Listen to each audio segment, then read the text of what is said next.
చిన్నప్పటి రోజులే రోజులండి. ఇప్పుడు మనం చూసే ఏవి కూడా మనకి ఆనందాన్ని మిగల్చటం లేదు.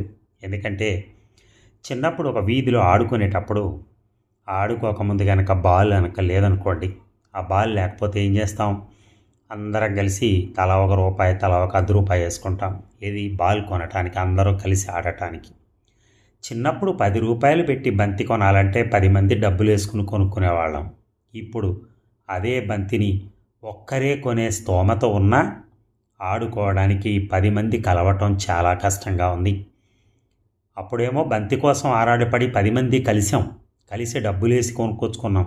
కానీ ఈరోజు ఆ బంతి చేతిలో ఉన్న మనుషులు ముందుకు రావట్లేదు ఆడటానికి కానీ ఇంకోటి కానీ. ఎందుకంటే ఈ చదువులు ఇప్పుడు కార్పొరేట్ చదువులు అయిపోయి ప్రతివాడు ఇంట్లోనే ఉంటున్నాడు, బయటికి రావటంలా. Thank you.